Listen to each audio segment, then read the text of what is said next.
Hello everyone, welcome to my channel. I am Preeti Mahato और मैं आज आप लोगों को बताऊंगी संथाल विद्रोह, सरदारी विद्रोह, सफाहोड़ विद्रोह, खरवार आंदोलन, मुंडा विद्रोह, टाना भगत आंदोलन, ये सब के बारे में। ठीक है, तो चलिए स्टार्ट करते हैं। तो पहला है हमारा संथाल विद्रोह, ठीक है, जिसको हम लोग हुल आंदोलन के नाम से भी जानते हैं।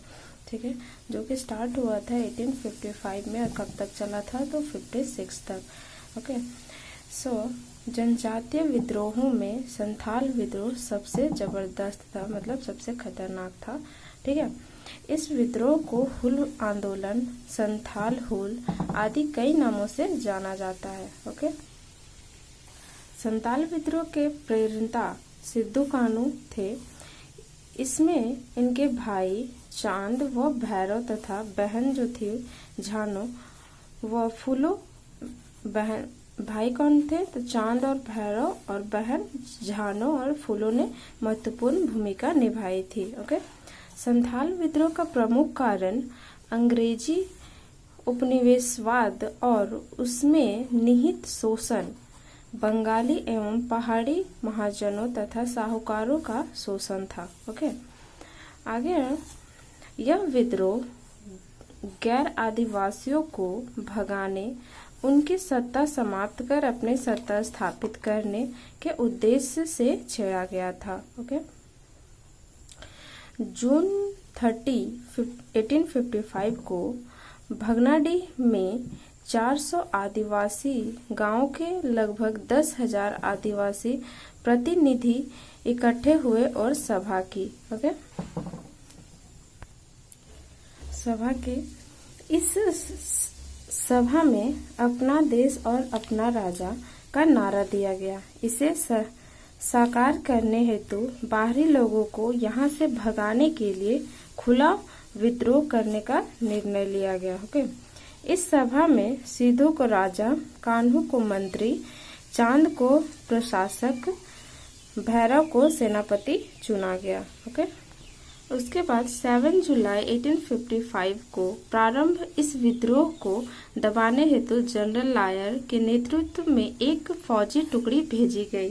ओके, बट 10 जुलाई 1855 को मेजर बारो पराजित हुआ। ओके, उसके बाद 16 और 17 सितंबर 1855 को मुचिया कोमनाजेला रामा एवं सुंदरा मांझी के नेतृत्व में लगभग 3,000 विद्रोहियों ने कई थानों एवं गांवों पर कब्जा कर लिया। ओके, उसके बाद पश्चिम के जिले 4 महीनों तक संथालों के कब्जे में रहे। ओके, उसके बाद 13 नवंबर 1855 को यहाँ फौजी कानून लगा दिया गया। इन 1855 ईस्वी में प्रारंभ हुआ यह विद्रोह केवल संथाल परगना तक ही सीमित नहीं रहा, बल्कि यह हजारीबाग, वीरभूम सहित संपूर्ण छोटा नागपुर में पर्याप्त हो गया। ओके, उसके बाद हजारीबाग में संथाल आंदोलन का नेतृत्व लुबाई मांझी और अर्जुन मांझी ने संभाल रखी थी, जबकि वीरभूम में इसका नेतृत्व गोरा मांझी कर रहे थे। संथाल विद्रोह के दौरान महेश लाल एवं प्रताप नारायण नामक दारोगा की हत्या कर दी गई। इस आंदोलन के प्रेरणा सिद्धू एवं कान्हू को बड़हैत में फांसी पर लटका दिया गया, जबकि चांद एवं भैरव महेशपुर के युद्ध में अंग्रेजों की गोली के शिकार हुए। ओके, तो आगे है संथाल विद्रोह को दबाने के लिए कैप्टन अलेक्जेंडर, लेफ्टिनेंट थॉमस एवं लेफ्टिनेंट रीड ने महत्वपूर्ण भूमिका निभाई थी। इस विद्रोह को संथाल परगना की प्रथम जन क्रांति माना जाता है। ओके, LSSO मूले ने संथालों के विद्रोह को मुठभेड़ की संज्ञा दी है। ओके, कार्ल मार्क्स ने इसे भारत की प्रथम जन क्रांति कहा है, जो अंग्रेजी हुकूमत को उखाड़ा तो उखाड़ तो नहीं सकी, पर सफाहोड़ आंदोलन को जन्म देने के कारण जरूर बन गए। ओके, आगे है, इस विद्रोह के संदर्भ में सिंधु और कान्हू, चांद, भैरव, 4 भाइयों की शहादत प्रसिद्ध है। ओके, संथाल ने इस विद्रोह का बुराई पर अच्छाई की विजय का नाम दिया है। संथाल विद्रोह के 2 महत्वपूर्ण स्रोत दिगंबर चक्रवर्ती और छोटरे दशम्बजी के कथा वृतांत हैं। इस विद्रोह के दमन के बाद संथाल क्षेत्र को एक पृथक नॉन रेगुलेशन जिला बनाया गया, जिसे संथाल परगना के नाम दिया गया। ओके, नेक्स्ट है सरदारी आंदोलन। ओके, ये स्टार्ट हुआ था 1858 में और कब तक चला था? 95 तक। ओके, सो यह मूलतः जमींदारों के विरुद्ध था, जो जनजातियों की सरदारी छीन जाने से उत्पन्न हुआ था। समस्या के समाधान हेतु 1869 में छोटा नागपुर टेन्योर्स एक्ट लागू किया गया था, परंतु शिकायतें खत्म नहीं हुई, जिसके चलते यह आंदोलन हुआ। इसमें मुंडा सरदारों ने सामूहिक खेती के लिए आंदोलन किया था। नेक्स्ट है सफाहोड़ आंदोलन, जो कि स्टार्ट हुआ था 1870 में और उतना ही में लास्ट में खत्म भी हो गया था। ओके, इसे जन्म देने का श्रेय लाल हेम्ब्रोम उर्फ लाल बाबा को जाता है। इन्होंने पाया था कि संथाल विद्रोह की विफलता का सबसे बड़ा कारण लोगों में धार्मिक भावना तथा आत्मबल की कमी थी। अंततः उन्होंने चारित्रिक बल पर जोर दिया। उन्होंने सफाहोड़ी आंदोलनकारियों को राम नाम का मंत्र दिया। वे संथालों को सफेद झंडे देते थे, इन्हें जनेऊ पहनाते थे एवं मांस मदिरा सेवन से रोकते थे। ठीक है, ये सब देखने पे भयभीत होकर अंग्रेजों ने आंगन में तुलसी चौरा बनाने एवं राम नाम पर जप पर पाबंदी लगा दी। उसके बाद लाल बाबा ने आजाद हिंद फौज की तर्ज पर संथाल परगना में देशोद्धारक दल का गठन किया। उनके सहयोगियों में पौका मुर्मू, पगान मरांडी, भतू सोरेन एवं रसिक लाल सोरेन प्रमुख थे। ओके, नेक्स्ट है हमारा खरवार आंदोलन। ठीक है, जो कि स्टार्ट हुआ था 1874 में। अंग्रेजी सत्ता के खिलाफ हुए अहिंसात्मक संघर्ष को ही खरवार आंदोलन कहते हैं। ठीक है, यह आंदोलन 1874 में प्रारंभ हुआ था।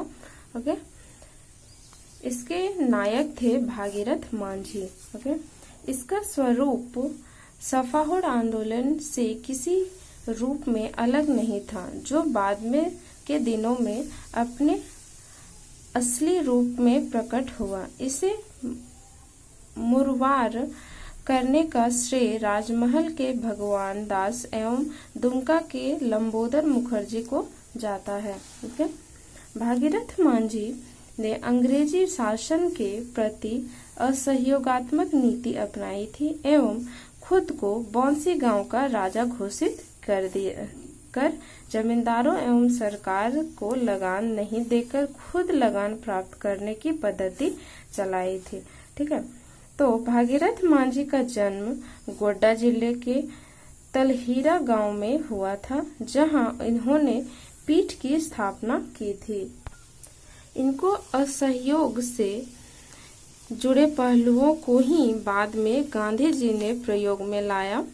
खरवार आंदोलन का दूसरा चरण 1881 की जनगणना के खिलाफ दुविधा गोसाई के नेतृत्व में हुई आंदोलन को माना जाता है। भागीरथ मांझी आदिवासियों में बाबा के नाम से जाने जाते थे। नेक्स्ट इज मुंडा विद्रोह। ये कब हुआ था? 1895 में। इस आंदोलन के नायक बिरसा मुंडा को धरती आबा एवं बिरसा भगवान भी कहते हैं। इनका जन्म 15 नवंबर 1875 को उलिहातू गांव में हुआ था। इस आंदोलन को उलगुलान महान हलचल भी कहते हैं।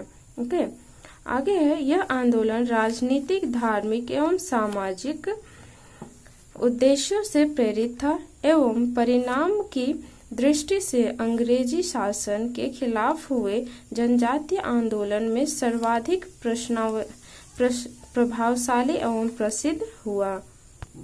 यह आंदोलन मुख्यतः मुंडा जनजाति में प्रचलित सामूहिक खेती की व्यवस्था खूंट कट्रिट को समाप्त कर बैठ बेगारी प्रथा द्वारा उनका शोषण किया जाने के खिलाफ संगठित हुआ। और ये स्टार्ट कब हुआ था, ये तो मैंने आपको बताया, मुंडा विद्रोह जो कि 1895 में हुआ था। ओके, और 1895 में बिरसा ने स्वयं को भगवान का दूत घोषित किया। ओके, बिरसा ने सशस्त्र विद्रोह की योजना बनाई थी, परंतु 24 अगस्त 1895 को वे मेयर्स द्वारा कैद कर लिए गए। 30 नवंबर 1897 को उन्हें ब्रिटेन की महारानी विक्टोरिया की हीरक जयंती के अवसर पर मुक्त कर दिया गया।